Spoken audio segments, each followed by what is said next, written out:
जवळच्या उमराच्या वाडीत शिवानी राहायची. 8-9 वर्षाची शिवानी होती बारीक छतो. शाळा, घर, शेत व बाजार येथील मुले माणसे सगळे तिच्यावर खुश असायचे.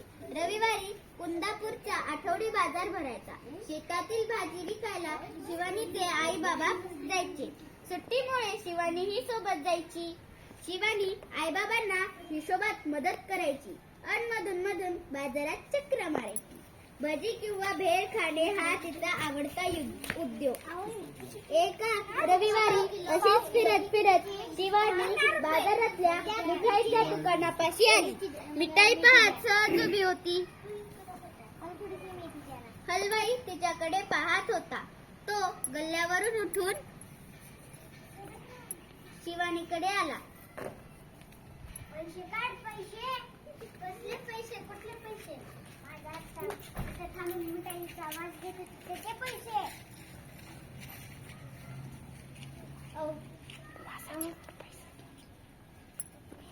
अहो, पण मिठाईचा वास तर येणारच ना, म्हणून काय पैसे द्यायचे? पैसे दिलेच पाहिजे म्हणून हलवाई ओरडू लागला. बघ्यांची गर्दी.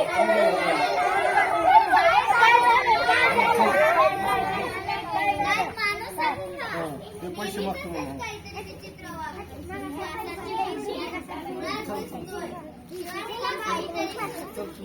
ठीक आहे, थांबा, मी पैसे घेऊन येते असे म्हणून ती गर्दीतून वाट काढत आई बाबांकडे निघाली. आई, भाजी विकून आलेल्या चिकन पैशांची घरी नाही ग मला. काय ग, काय झालं? कशाला पाहिजे? अगं आई, ही एक गंमत आहे, तू पण चल. चिल्लर पैशांची पिशवी घेऊन दोघी निघाल्या. मिठाईच्या दुकानापाशी गर्दी तशीच होती. वाट काढत त्या दोघी हलवाईपाशी आल्या.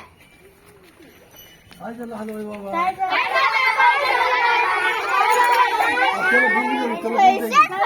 पैसेच पडले. हा, त्याने लाडूच्या वासाची पिशवी घेऊन शिवानीने एकदा वाजवली. एकदा, दोनदा, तीनदा.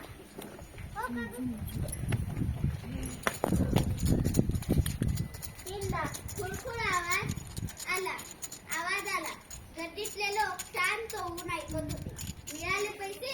कसले पैसे? कुठे मिळाले?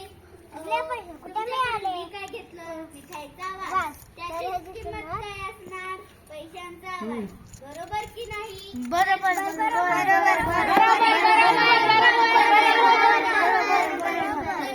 गर्दीतले लोक म्हणाले. हलवाईचा चेहरा पाहण्यासारखा झाला होता.